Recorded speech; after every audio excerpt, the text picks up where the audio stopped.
అప్పుల బాధలు వెంటాడుతున్నాయా? అయితే 6 JVR వారి జాతిరత్నాలు ధరించండి. హాయ్ హలో నమస్తే వెల్కమ్ టు అవర్ ఛానల్. నేను మీ చార్మి. ఈరోజు మనతో పాటు ఒక మెయిన్ టాపిక్ అమరావతి గురించి మాట్లాడేందుకు ప్రస్తుతం మనతో పాటు ఆర్యు రెడ్డి గారు, టీడీపీ జాతీయ నాయకుడు, అదేవిధంగా ఫైర్ బ్రాండ్గా పేరైతే ఉంది.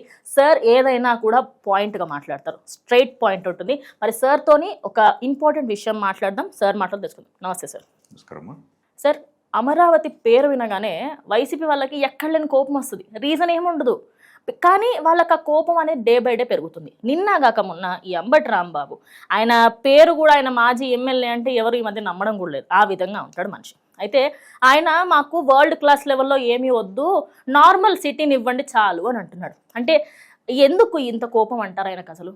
అంటే మీరు ఇందాక అడిగారు, ఇందాక ప్రశ్నలో మీరు అమరావతి చాలా క్లిష్ట పరిస్థితిలో ఉంది అని చెప్పి అంటున్నారు.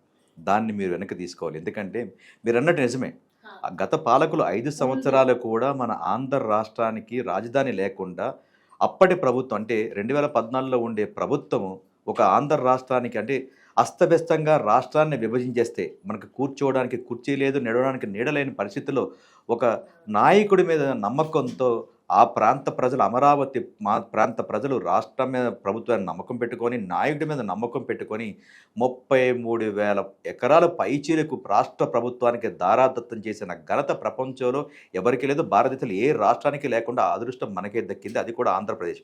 అది కూడా గౌరవ నారా చంద్రబాబు నాయుడు గారి నమ్మకంతో ఆనాటి ప్రాంత ప్రజలు ఇస్తే అమరావతిని ఒక కొలిక్కి తీసుకొచ్చి కడదామనే ఉద్దేశం అనుకునే రూపంలో దురదృష్టవశాత్తు 2019 ఎలక్షన్స్లో మనకి తారుమారుగా అంటే అన్ని మనం మంచిగా చేసి అరే ఇంకొద్ది రోజుల్లో బాగుపడుతున్న టైంకి ప్రభుత్వం మారేసరికంటే అమరావతి ఏంటంటే 100 నుంచి మళ్ళీ 0కి పడిపోయింది సార్. ఇప్పుడు మళ్ళీ 0 నుంచి స్టార్ట్ చేయాల్సి అది ఎవరు తప్పు అంటారు? వైసీపీదే. అంటే ప్రతి ఒక్కరిది తప్పు ఉంది దాంట్లో, ప్రజలది తప్పు ఉంది, మీ మీడియాది తప్పు ఉంది, ప్రతి ఒక్కరిది తప్పు ఉందని మేము కూడా అంటాం. ఎందుకంటే అది మా తప్పు కూడా, తెలుగుదేశం పార్టీ కూడా తప్పు ఉందని కూడా కొన్ని సందర్భాలు ఉంటాయి. మేము తప్పుల్ని ఒప్పుకుంటాం ఖచ్చితంగా. అంతేగాని దాన్ని తప్పుల మీద తప్పులు చేసుకునే పార్టీ మా పార్టీ కాదు. అయితే నేను చెప్పొచ్చేది ఏంటంటే 2019లో ఒక దురదృష్టవశాత్తు అంటే నేను ఒక్క ఛాన్స్ ఇవ్వండి అని చెప్పి గుద్దులు పెట్టి జనాలందరినీ ఒక మాయ మాటలు చెప్పి అధికారంలోకి రాగానే నేను మాట తప్పను మడమ తిప్పనని చెప్పుకునే గొప్ప వ్యక్తి 2019, 2024లో జరిగిన 5 సంవత్సరాల పాలనలో మనం ఏ విధంగా జరిగిందో, ఎన్ని మాటలు తప్పినాడో, ఎన్ని మడమలు తిప్పినాడో దానికి ఉదాహరణే ఇదే వ్యక్తి గత అసెంబ్లీలో ఉన్నప్పుడు అమరావతి రాష్ట్ర రాజధాని కోసము 33 ఎకరాలు ఆనాటి ప్రభుత్వం సేకరిస్తే, అంటే ఎటువంటి దౌర్జన్యం చేయకుండా, ప్రభుత్వ అజమాయిషి చేయకుండా స్వచ్ఛందంగా ప్రజల్ని కన్విన్స్ చేసుకుంటూ ప్రజల యొక్క సమర్థతో 33,000 ఎకరాలు అంటే చిన్న విషయం కాదండి. ఆనాటి నాయకుడి మీద ఉండే నమ్మకం. అప్పటి ప్రభుత్వం కూడా శాసనసభలో ఈ విధమైన ఒక చర్చ పెడితే అప్పటి ప్రతిపక్ష నేత అయినటువంటి గౌరవ జగన్మోహన్ రెడ్డి ఏ మాదిరి మాట్లాడినాడండి మనందరం కూడా చూసాం. ఈ రాష్ట్రానికి రాష్ట్ర రాజధాని కట్టాలంటే 33,000 ఎకరాలు సరిపోదు, ఇంకాస్తగా మనం ఇంకా ల్యాండ్ పూలింగ్ తీసుకొని ఒక మంచి వరల్డ్ క్లాస్ రాష్ట్ర రాజధాని మనం నిర్మించుకుందాం, మనకు గొప్ప అవకాశం వచ్చింది, దాన్ని మనం సద్వినియోగం చేసుకుందామని ఆనాటి చిలకపలుకులు పలికిన వ్యక్తి అధికారంలోకి రాగానే ఈ రాష్ట్రానికి 33,000 ఎకరాలు అవసరం లేదు, ఈ రాష్ట్రానికి రాజధాని అవసరం లేదు, ఒక్క రాజధాని అవసరం లేదు, 3 రాజధానులు చేద్దామని చెప్పాను అనుకొని అంటే పనికిమాలిన మాట్లాడిన వ్యక్తి 5 సంవత్సరాలు కూడా కనీసం అమరావతి వైపు కన్నెత్తి చూడలేదంటే అమరావతిని ఎన్ని విధాలుగా వీళ్ళు మాట్లాడారు అంటే నాయకుడితో పాటు ఒక శాసనసభలో ఒక శాసనసభాపతి తర్వాత శాసనసభ లీడర్ అని ఉంటారు. సో ఆ యొక్క ముఖ్యమంత్రి హోదాలో అమరావతిని ఎన్ని విధాలుగా అవమానించారో చూసాం. అంటే ఒక రాష్ట్ర రాజధాని కోసం ప్రజల సమర్థతో ఒక అవకాశం ఇచ్చి రాజధాని మాకు ఇక్కడ కట్టండి అని చెప్తే అన్ని విధాలుగా కూడా అప్పటి ప్రభుత్వం అంటే వెళ్ళిపోయిన ప్రభుత్వం అన్ని విధాలుగా ఏర్పాటు చేస్తే ఈ యొక్క వ్యక్తి అతనికి చేత కాదు, అభివృద్ధి చేయడం చేత కాదు, కనీసం అభివృద్ధి పరచడం కూడా చేత కాదు. 33 ఎకరాలు ఈ చేతిలో ఉన్నప్పుడు 5 సంవత్సరాల్లో కూడా కనీసం అమరావతిని ఒక ఇటుక కూడా పేర్చలేకపోయావు. నిన్ను నమ్ముకొని ప్రపంచ బ్యాంకులు అప్పు కూడా ఇవ్వలేదు, ఉన్న యొక్క ఖజానాన్ని కూడా నువ్వు నీ యొక్క సొంత లాభాల కోసం దోచుకున్నావు. ఆనాటి ఇవన్నీ చూసిన తర్వాత అమరావతి ప్రజలు ఎన్ని విధాలుగా ఉద్యమాలు చేశారండి. సుమారు 1600 రోజులు ఉద్యమాలు చేసిన ఘనత ఎక్కడైనా ఉందండి, అది మన ఆంధ్ర రాష్ట్రంలో ఉంది. ఎన్ని విధాలుగా ఆనాటి రైతమ్మలు కానివ్వండి, రైతులు కానివ్వండి, ఎన్ని విధాలుగా మానసిక శారీరక దాడులు చేశారో మనం చూసాం. ఆడకూతురు మీరంటే ఆడకూతుర్ని పోలీసు బూట్లతో కూడా కొట్టించిన దుర్మార్గమైన ప్రభుత్వం ఎవరుందంటే ఆనాటి ప్రభుత్వం అని చెప్పగలగాలి. మరి ఆనాటి ప్రభుత్వంలో ఉండే వ్యక్తులు కానివ్వండి, మంత్రులు కానివ్వండి, సాక్షాత్ ముఖ్యమంత్రితో కానివ్వండి ఎన్ని విధాలుగా మాట్లాడారండి. అమరావతిని కమరావతి చేశారు, అంటే ఒక కులానికి అండగట్టారు. భ్రమరావతి చేశారు, శ్మశానాల దెబ్బ అన్నారు. మరి ఇదే విధంగా ఇదే మీ మీడియా ద్వారా ఈ యొక్క జగన్మోహన్ రెడ్డి నన్ను అదే శ్మశాన దెబ్బలు నువ్వు కూడా ఒక ఇల్లు కట్టుకున్నా కూడా, నీ ఒక ప్యాలెస్ కట్టుకున్నా కూడా, అంటే అది కూడా నువ్వు కూడా ఒక శవం లాంటివాడు కదా. సో ఇలాంటి వ్యక్తులు కూడా అంటే దుర్మార్గంగా మాట్లాడుతున్నారంటే రాష్ట్రం అభివృద్ధి చెందితే వీళ్ళకి మనుగడ ఉండదు, ప్రజలు అభివృద్ధి చెందితే వీళ్ళకి మనుగడ ఉండదు. ఎంతసేపు వీళ్ళకి కావాల్సింది ధనం, ఆ ధనం ఉంటే బలం, ఆ బలం ఉంటేనే వీళ్ళకి అధికారం ఉంటుందనే ఉద్దేశంతోనే. అధికారం ఉంటే మళ్ళీ ఎలక్షన్లు కలెక్షన్లు మళ్ళీ ఎలక్షన్ రాగానే చూడండి ఈ యొక్క వ్యక్తి ఎన్ని నాటకాలు ఆడుతూ ఉంటారు. దానికోసమే ఆఖరికి సొంత నియోజకవర్గంలో కూడా మాది కూడా పులివెందుల నియోజకవర్గంలో కూడా ఆఖరికి జెడ్పీటీసీలో కూడా ఈ వ్యక్తికి ఎంత ఘోరంగా అవమానం జరిగిందో అని చూసారు. కానీ అంత అవమానాలు జరిగినా కూడా వీళ్ళకి కనువిప్పు అనేది జరగదు. అలాగే ఇందాక మీరు అడిగిన క్వశ్చన్లో ఎవరైతే అంబటి రాంబాబు అని మిమ్మల్ని దయచేసి కరెక్ట్ చేస్తా ఉన్నాం. అతని పేరు అంబటి రాంబాబు కాదు, అరగంట రాంబాబు అని చెప్పి అది గమనించి చూసే ఉంటారు. అతను గత 5 సంవత్సరాల్లో గౌరవ శాసనసభ్యుడిగా ఉన్నాడు. అంటే నాయకుడి మెప్పు కోసం అప్పటి ప్రతిపక్ష నేతని ఎవరైతే తిడతారో, ఎవరైతే దూషిస్తారో, అంటే రాజకీయాలు ఎలా రాజకీయాలు జరిగిపోయినాయి అంటే అమ్మ, ఇప్పుడు రాజకీయాలు ఎలా జరిగిపోయినంటే గతంలో మీ ప్రొఫైల్ చూసేవారు, మీ కుటుంబ నేపథ్యం ఏంటి, మీ యొక్క సర్వీస్ ఏంటి, దాని తగ్గట్టుగానే మీకు రాజకీయాల్లోకి అర్హుడుగా రావడం కానివ్వండి, పార్టీలో అవకాశాలు ఇచ్చి వారికి టికెట్లు ఇచ్చి కొనసాగించే కార్యక్రమం కొన్ని పార్టీలో జరుగుతుంది. కానీ దుర్మార్గంగా ఈ యొక్క వైసీపీ పార్టీ ఏ విధంగా చేస్తుందంటే, నువ్వు ఎన్ని దోషణలు చేశావు, నువ్వు ఎన్ని దుర్మార్గాలు చేశావు, నువ్వు ఎన్ని దోపిడీలు చేసావు, ఇవన్నీ ట్రాక్ రికార్డ్ చూసుకొని వాళ్ళకి అవకాశాలు ఇవ్వడం జరుగుతుంది. ఆ అవకాశాల్లో భాగమే ఈ అరగంట రాంబాబు అని చెప్పాలి. ఎందుకు అరగంట రాంబాబు అంటున్నామంటే అసలు అతని పేరు ఎత్తడానికి కూడా ఆంబోతు రాంబాబు లాగా ఆడవారిని ఏ విధంగా అవమానించాడో, అతను మంత్రి హోదాలో ఉండి సాటి మీరు కూడా ఒక ఆడ జర్నలిస్ట్ ఏ విధంగా అతను ప్రభుత్వంలో ఉన్నప్పుడు ఒక మంత్రి హోదాలో ఉండి కూడా ఎన్ని విధాలుగా దుర్మార్గమైన మాటలు ఆడవాళ్ళని ఏ విధంగా మాట్లాడాడు. అందుకోసమే మన తత్తెనపల్లిలో అతన్ని మెట్టుతో కొట్టారు, ఆడవాళ్ళని కూడా ఏ విధంగా కొట్టారో చూసాను. దాన్ని అక్కడ సొంత ఇంట్లో కూడా సొంత కూతురు కూడా అతనికి ఓట్లు వేయలేని పరిస్థితులు. వీళ్ళు వచ్చి ఈరోజు రాష్ట్ర రాజధాని అమరావతి కోసం మాట్లాడుతూ ఉన్నారు. ఆనాటి ప్రభుత్వంలో ఉన్నప్పుడు అమరావతి కోసం ఏం మాట్లాడారండి? అసలు అమరావతిలో ఏముంది, ఇక్కడ శ్మశానాల దెబ్బ అని చెప్పిన మాట్లాడిన ఈ ఆంబోతు రాంబాబు, అరగంట రాంబాబు ఈరోజు మాకు ప్రపంచం మాకు అవసరం లేదు, మాకు ఒక సిటీ కట్టాలని మేము ఈ విధంగా అడుగుతాం, మీ మీడియా ద్వారా అడుగుతాం ఈ అరగంట రాంబాబుని. అయ్యా అరగంట రాంబాబు, మరి నిజంగా కనుక నీకు ఒక సిటీ కావాలనుకుంటే గనక మరి ఎందుకే మీ నాయకుడిని అడగలేదు అన్నా? సారు మరి ఎందుకు అడగలేదు? అడగండి మీరు అరగంట రాంబాబు గారు, మీ యొక్క నాయకుడిని అడగండి. సారు మనకి ఎందుకు సారు ఇన్ని ప్యాలెస్లు మనకి ఎందుకు సారు? తాడేపల్లిలో ప్యాలెస్ దేనికి? మనకి హైదరాబాద్లో ఉండే మనకి లోటస్ పాండ్లో ఉండే ప్యాలెస్లు దేనికి? బెంగళూరు ఉండే యలహంకలో ఉండే ప్యాలెస్లు దేనికి సార్? మనకు అరగంట కార్యక్రమానికి ఒక 2 గదులు ఉంటే సరిపోద్ది కదని చెప్పి మీ సార్ని ఎందుకు అడగలేదండి? కాబట్టి ఇలాంటి వ్యక్తులు కూడా తలెత్తుకొని అంటే ఇలా ఈ పార్టీ వ్యక్తులు కానివ్వండి, ఈ పార్టీ నాయకులు కూడా తల ఎత్తుకునే విధంగా అమరావతిని ధీటుగా మేము 2028లోకి కంప్లీట్ చేయడం జరుగుతూ ఉంది. ప్రపంచం అంతా కూడా ఈరోజు అమరావతిని చూసే కార్యక్రమం, అమరావతి దగ్గరికి వచ్చే కార్యక్రమం ఈనాటి కూటమి ప్రభుత్వం చేస్తుంది. గౌరవ ముఖ్యమంత్రి నారా చంద్రబాబు నాయుడు గారు ఆ యొక్క బాధ్యతను బుధస్కంధాల మీద వేసుకొని రాష్ట్ర రాజధానిని సగర్వంగా దేశం గర్వించే విధంగా ప్రపంచం నలుమూల నుంచి కూడా ఆంధ్ర రాష్ట్రానికి అమరావతికి వచ్చే విధంగానే రాష్ట్ర రాజధాని నిర్మితమవుతుంది. ఇట్లాంటి బొఫన్లు గారు మాట్లాడే మాటలు ప్రజాప్రభుత్వం చెవిని తీసుకోదు, రాష్ట్ర ప్రభుత్వాలు కూడా చెవిని తీసుకోరు. మా రాష్ట్ర రాజధాని అమరావతి, ఒకే రాష్ట్రం ఒకే రాజధాని నినాదంతోనే ఈరోజు కూటమి ప్రభుత్వం పనిచేస్తూ ఉంది. రాష్ట్ర ప్రజలు కూడా హర్షిస్తూ ఉన్నారు. దాని ఉద్దేశంగానే నాయకుడి మీద ముఖ్యమంత్రి గారి మీద యొక్క నమ్మకంతోనే ప్రపంచ దిగ్గజ కంపెనీలు ఎన్ని విధాలుగా మన ఆంధ్ర రాష్ట్రానికి వచ్చి పెట్టుబడులు పెడుతున్నాయో అనేది మన గత 2 సంవత్సరాలు పెట్టి కూడా ఒక వరదలు ఎలాగైతే వస్తాయో, ఒక సునామీ ఏ విధంగా వస్తుందో మనకి పెట్టుబడులు కూడా అదే విధంగా వస్తుంది. ఇది ఎవరికి ఉపయోగం అండి? రాష్ట్ర ప్రజలకు ఉపయోగం కదా, రాష్ట్రానికి ఉపయోగం కదా. మీరు అప్పులు ఆంధ్రప్రదేశ్ చేసి వారు రాష్ట్రాన్ని ఇచ్చినారు. ఈరోజు ఆంధ్రప్రదేశ్ ఈరోజు పనిచేస్తున్న రాష్ట్ర ముఖ్యమంత్రి గారు చంద్రబాబు నాయుడు గారు కానివ్వండి, నారా లోకేష్ గారు కానివ్వండి, పవన్ కళ్యాణ్ గారు కానివ్వండి, ఈరోజు త్రిముఖంగా మేము పనిచేస్తూ ఉంటూ ఈ 3 ఇంజన్ సర్కార్గా ఈరోజు ఆంధ్ర రాష్ట్రం నడుస్తుంది. ఢిల్లీలో డబుల్ ఇంజన్ సర్కార్ నడుస్తూ ఉంటే గౌరవ నరేంద్ర మోడీ గారి యొక్క స్ఫూర్తితో, పవన్ కళ్యాణ్ గారి యొక్క శక్తితో, చంద్రబాబు నాయుడు గారి యుక్తితో, మన లోకేష్ గారి యొక్క శక్తితో ఈరోజు ఆంధ్ర రాష్ట్రం అన్ని విధాలుగా అభివృద్ధి పదాలు నడుస్తూ పెట్టుబడులను ఆకర్షించుకుంటే దానికి ఉదాహరణే గూగుల్ టెక్ కానివ్వండి, అట్లాగే ఈరోజు మన రిలయన్స్ కానివ్వండి, అది సేఫీ కానివ్వండి, అదానీ కానివ్వండి, అనేక కంపెనీలు ఈరోజు ఐటీ పరంగా మనకి ఆంధ్ర రాష్ట్రానికి వచ్చి పెట్టుబడులు పెడతా ఉన్నాయి.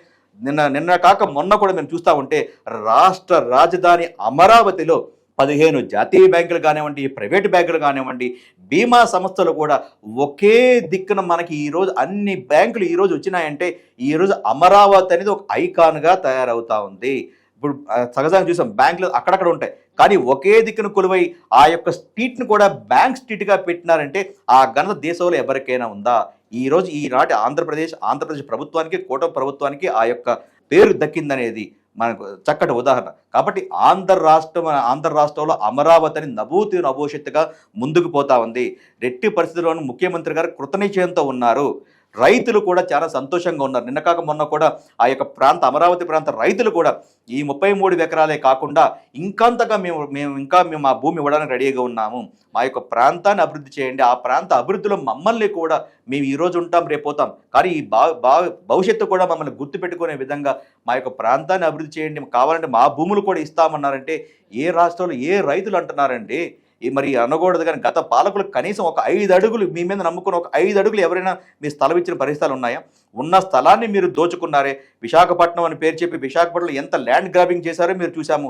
ఒక్కొక్క ప్రాంతాన్ని ఒక్కొక్క వ్యక్తిని దారాదత్తం చేసుకున్నట్టుగా పంచుకొని రాష్ట్రాన్ని కుక్కలు చింపిన విస్తరగా తయారు చేస్తే ఈనాటి ప్రజాప్రభుత్వం చంద్రబాబు నాయుడు గారి యొక్క సారథ్యంలో ఆయన యొక్క మేధాశక్తితో ఆయన యొక్క విజన్తో అప్పుల ఆంధ్రప్రదేశ్ని మెల్లమెల్లగా ఈరోజు తీసుకుంటూ పోయి రేపు అప్పులిచ్చే ఆంధ్రప్రదేశ్గా తయారు చేసే కార్యక్రమం ఈనాటి కుటుంబ ప్రభుత్వం చేస్తుందంటే అది ప్రజలకు ఎంత ఉపయోగం అండి. కాబట్టి ఎలాంటి ఆంబోతు వ్యక్తులు కానివ్వండి, అరగంట వ్యక్తులు కానివ్వండి, మాట్లాడే మాటలు ప్రజలు హర్షించరు. ఖచ్చితంగా ప్రజలు మిట్టుతో కొట్టే కార్యక్రమం చేస్తూ ఉన్నారు.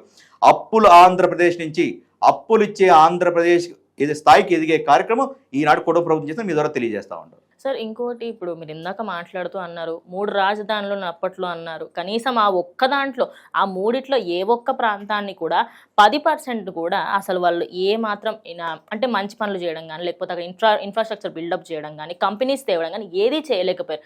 ఇంకోటి, మీరు ఏంటంటే వాళ్ళ ప్యాలెస్ల కోసం గుట్టల్ని బలగొట్టారు. రిషికొండ లాంటి ఎంతో మంచి ఫేమస్ పాయింట్స్ సార్. ఇక్కడ ఇప్పటికీ కూడా తెలంగాణ నుంచి ఎవరైనా వెళ్తే రిషికొండ చూడడానికి వెళ్తున్నారా అని ఎంతో హ్యాపీ ఇప్పుడు చెప్పలేకపోతున్నారు సార్. బికాస్ సగానికి సగం రిషికొండ అని అసలు సగం ఖాళీగా కనిపిస్తుంది. అంటే ఇప్పుడు ఈ ప్రజలందరూ కూడా ఈ ప్రభుత్వం మీద ఇంత నమ్మకం ఉంటున్నారు కదా, మరి 3 రాజధానిలో ఒక్కడన్న రాజధానిని వాళ్ళు ఏదైనా కొంచెం మంచి పనులు చేశారని చెప్పుకోవడానికి సిగ్గు లేకుండా ఉన్నారు కదా, మరి దాని గురించి ఏమంటారు? అంటే వాళ్ళు ఏమీ చేయకుండా పక్కన వాళ్ళపైన బురద చల్లడము, ఈ బుద్ధి అనేది ముందు నుంచే ఉంది. ఇంకోటి, ప్రమోషన్లు. ఈ ప్రశ్నకి ఎవరు సమాధానం చెప్పాలండి? ఈ ప్రశ్న అంటే ఈ గత పాలకుల వైఫల్యాలే కదా ఇవన్నీ కూడా జరిగినాయి. ఈరోజు ప్రజలు ఎవరు అడగలేదు.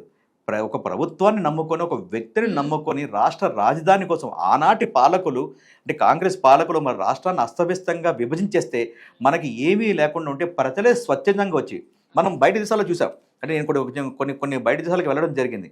ఉదాహరణకు ఒక హాంకాంగ్లో అక్కడ నేను ఒక వ్యాపారం చేస్తున్నప్పుడు నాకు ఒక సంఘటన కనిపించింది. నాకు ఒకరోజు అక్కడ ఏదైనా ఒక తుఫాను మాదిరి వస్తే రోడ్డు కొట్టుకుపోయింది. ప్రజలు స్వచ్ఛందంగా వచ్చి ఎవరికి వాళ్ళు చందాలు వేసుకొని ఆ రోడ్డుని బాగు చేసినారంటే ప్రభుత్వం మీద కానివ్వండి, ఆ యొక్క వ్యవస్థ మీద కానీ ఆ ప్రజలకు ఎంత విశ్వాసం ఉందని నాకు కళ్ళ ముందు కనిపించింది. అదే విషయం కూడా మేము కూడా మా పార్టీలో చర్చిస్తే కనుక ఆ చక్కటి ఉదాహరణ రాష్ట్ర రాజధాని కోసం రైతములందరూ కదిలి వచ్చి 1 ఎకరం 2 ఎకరాలు కాదమ్మా 33,000 ఎకరాలు, వేల ఎకరాలు అంటే తల్లి కన్నా మిన్నగా ప్రేమించే భూమిని ప్రభుత్వానికి దారం చేసి భవిష్యత్తు కోసం, భావి తరాల కోసం ఇచ్చిన ఘనత ఈ ఆంధ్ర రాష్ట్ర ప్రజలకే దక్కింది. అంతటి గొప్ప అవకాశాన్ని ఇస్తే అంటే వాళ్ళ వైసీపీ వాళ్ళ అదృష్టం, రాష్ట్ర ప్రజల దురదృష్టంతో వాళ్ళ అధికారంలోకి వస్తే ఎందుకు మీరు 3 ముక్కలాట్లాడారండి? ఈరోజు మీరు ఇందాక ప్రశ్నలు అడిగారు. విశాఖపట్నం అనేది ప్రపంచ ప్రసిద్ధిగాంచిన ప్రదేశం. ఎవరైనా సరే విశాఖపట్నానికి వస్తారు. ఎందుకు? చక్కటి ఆహ్లాదకరమైన అలాంటి కొండలు కానివ్వండి, సముద్ర తీరం కానివ్వండి, సముద్ర తీరం కానివ్వండి, ఆ ప్రాంత ప్రజలు కానివ్వండి, ఎంతో మంచి ప్లేస్ డెవలప్ చేయాల్సింది పోయి మీరు స్వార్థంతో ఆ యొక్క ల్యాండ్ని ఎక్కడ ఆఖరికి చిన్న గజాలు ఉండే స్థలాలను కూడా మీరు ల్యాండ్ గ్రాబింగ్ చేసి ఎంతో సుందరంగా ఉండే ఋషికొండని బోడుగుండ చేసి మీ యొక్క విలాసాల కోసం, మీ యొక్క సంతోషాల కోసం బోడుగుండు చేసి 100 కోట్లతో మీరు ఆ ప్యాలెస్ని ఏం చేశారో మేము చూసాం. అంటే ఒక తిక్కలోడికి ఒక తిక్క పని చేస్తే ఒక పిచ్చోడికి రాయిస్తే ఏ విధంగా ఉంటుంది, మళ్ళీ ఎదుటోడి మీద రాయేస్తున్నట్టుగా ఆనాటి పాలకుడు, ఆనాటి నాయకుడు ఏ విధంగా చేశారు దానికి ఉదాహరణ, చక్కటి ఉదాహరణ మీరు ఋషికొండ చేశారు. అదే ఈనాటి కూటమి ప్రభుత్వం ఏం చేసిందంటే విశాఖపట్నం సుందరబంధంగా తయారు చేసింది. ఈ రోజు మీరు గమనిస్తే గనక ఒక స్కై వాక్ తయారు చేస్తా ఉన్నాం. స్కై వాక్ అనేది మనకి ఎక్కడ ఉందండి, బయట దేశాల్లో ఉంది, భారతదేశంలో ఎక్కడ లేదండి. ఎక్కడ మనకు హాంకాంగ్లో కానివ్వండి, చైనాలో కానివ్వండి ఒక స్కై వాక్ అనేది ఉంది. అలాంటి ప్రదేశాలు మనం పోవాలంటే ఎన్నో వ్యయ ప్రదేశాలు చూడాలి. అలాంటి వ్యయ ప్రదేశాలు పెట్టకుండానే మన సొంత రాష్ట్రంలోనే, మన సొంత ప్రదేశంలోనే ఈనాటి ప్రజాప్రభుత్వం చేసిందంటే ఇంతకన్నా అభివృద్ధి ఇంకేమైనా అవసరం ఉందా? అంటే ఈ యొక్క వ్యక్తులకి ప్రజలు అభివృద్ధి చెందకూడదు. వాళ్ళు అభివృద్ధి చెందితే మాకు ఓట్లు రావు. మాకు ఓట్లు రావాలంటే ఏం చేయాలండి? కులాల వారీగా విభజించాలి, ప్రాంతాల వారీగా విభజించాలి, వర్గాల వారీగా విభజించాలి. నీది ఏ కులం, నీది ఏ ప్రాంతం, నీది ఏ వర్గం, ఇదే అడుగుతారు తప్ప ఒక రాష్ట్ర ముఖ్యమంత్రి హోదాలో ఉండే వ్యక్తికి ప్రాంతాలు ఏంటండి? ప్రతి ప్రాంతం అభివృద్ధి చెందాలి. ఎందుకంటే ప్రతి ఒక్క ఓటర్ నిన్ను ఎన్నుకున్నారు కాబట్టి నువ్వు ఆ ముఖ్యమంత్రి హోదాలో ఉన్నావు. కానీ నువ్వు ఇక్కడ ఏం చేసావు? నీకు కేవలం ఒక ముఖ్యమంత్రి కావాలంటే ఉద్దేశం ఏంటి? ఉద్దేశం నీ యొక్క కేసులు కానివ్వండి, నీ యొక్క ధనాన్ని పెంచుకోవడం కానివ్వండి, లేదా నీ నల్లధనాన్ని తెల్లధనం చేసుకునే విధానాల ద్వారా నువ్వు ఆ ఎజెండాలతోనే నువ్వు రాజకీయాల్లోకి వచ్చినావు, రాజకీయ పార్టీ పెట్టినావు. దురదృష్టం అంటే ఆంధ్ర రాష్ట్ర ప్రజలు దురదృష్టం కొద్దీ, నీ అదృష్టం కొద్దీ ముఖ్యమంత్రి అయ్యి ఈరోజు నువ్వు సేఫ్ సైడ్లో ఉన్నావు. లేకపోతే 13 సంవత్సరాలు ఒక వ్యక్తి బెయిల్లో ఉండే వ్యక్తి ఈ రోజు కూడా ఎక్కడ ఉన్నారండి? భారతదేశంలో ఎక్కడ ఉన్నారు? 13 సంవత్సరాలు బెయిల్ తీసుకొని ఈ రోజు కూడా వ్యవస్థలను మేనేజ్ చేసుకుంటూ ఈ రోజు నువ్వు తిరుగుతా ఉన్నావు. మొన్న కూడా చూసాం సోషల్ మీడియాలో కానివ్వండి, కొన్ని వార్తాపత్రికల్లో చూస్తే కనుక ఈ యొక్క వ్యక్తి, ఆ యొక్క పార్టీ నాయకుడు గౌరవ న్యాయమూర్తులను కూడా బ్లాక్మెయిల్ చేసే స్థాయికి దిగజారిపోయారంటే ఏమనుకోవాలి? సహజంగా ఒక బెయిల్ తీసుకునే ఒక ముద్దాయి ఎప్పుడు రావాలంటే జడ్జి గారి కన్నా ముందు ఉండాలి. కానీ ఈయన ఏం చెప్తాడు? జడ్జి గారికి అల్టిమేట్ ఇస్తూ ఉంటాడు. ఈయన ఏంటి, నేను 11:30కు వస్తాను, నేను రేపు వస్తాను, నేను వచ్చినా కూడా 11:30కు వస్తాను, ఒక 5 నిమిషాలు ఉంటానంటే భారతదేశంలో రాజ్యాంగం ఈ విధంగా ఉంటుంది. అంటే ఇది భారతదేశంలో గౌరవ దాదాసాహెబ్ అంబేద్కర్ రాసిన రాజ్యాంగాన్ని ఈయన అవలంబించాడు. ఈయన సొంతంగా ఉండే రాజ్యాంగాన్ని అవలంబిస్తున్నాడు కాబట్టి ప్రజలు 2024లో మెట్టుతో కొట్టి ఇంట్లో కూర్చోబెట్టినారు. ఆ మెట్టుతో కొట్టినారు కాబట్టే స్పృహ తప్పి రకరకాలుగా మాట్లాడి మళ్ళీ వర్గాల మధ్య చిచ్చుపెట్టి ప్రజల్ని విభజించాలి, అభివృద్ధి చెందకూడదు, అభివృద్ధి చెందిందంటే ఈ ప్రజలు నా మాట వినరని ఉద్దేశంతోనే ప్రభుత్వం మీద లేనిపోని మాటలు కానివ్వండి, లేకపోతే ఇంకో విధంగా దోషల పర్వాలు కానివ్వండి, ఆ విధంగా చేసుకుంటున్నారు తప్ప ప్రభుత్వానికి ఎటువంటి చలనం అయితే లేదు. ఇలాంటి వ్యక్తుల కోసం పట్టించుకునే పరిస్థితి లేదు. ఎందుకంటే ప్రజలే పట్టించుకోలేనప్పుడు ప్రభుత్వం ఎందుకు పట్టించుకుంటుంది? రేపు ప్రజలు ఎలాగో శిక్షించారు. ప్రజాస్వామ్యంలో ఆ యొక్క నాయకుడికి ఖచ్చితంగా శిక్ష అయితే పడింది. రేపు దేవస్థానం లాంటి న్యాయస్థానంలో ఖచ్చితంగా శిక్ష పడతా ఉంటుంది. మా యొక్క అజెండా ఒకటేనండి. ఇక్కడ భారతదేశంలో చూడదగ్గ ఒక మంచి చక్కటి రాజధాని మనం నిర్మించగలగాలి. అదే అమరావతి. దేవతలు కొలువై ఉండే ప్రదేశం అమరావతి. సాక్షాత్ ఆ ఇంద్రాది దేవతలు కొలువై ఉండే ప్రదేశం అమరావతి అంటాం. అలాంటి చక్కటి అమరావతి రాజధాని మనం ఈరోజు నిర్మించుకోవడం జరుగుతుంది. ఇదే వ్యక్తులు రేపు తలెత్తుకొని ఇదిరా మా రాష్ట్ర రాజధాని, ఇదిరా మా సెక్రటరీ ఇలా ఉండాలి, ఇదిరా అసెంబ్లీ ఇలా ఉండాలి, ఇదిరా రోడ్లంటే ఇలా ఉండాలనే వ్యక్తులు తిరిగి అదే రోడ్లలో వెళ్ళి సిగ్గుపడే విధంగా రాష్ట్రం అభివృద్ధి చెందుతుంది. అమరావతిని కూడా ఆ విధంగా నిర్మిస్తాం. మీ ద్వారా తెలియజేస్తా ఉంటాం. Thank you sir, thank you so much. Thank you. So చూసారు కదా, ఇది వాళ్ళ వీడియో. ఇంకో వీడియోతో మళ్ళీ కలుస్తాం.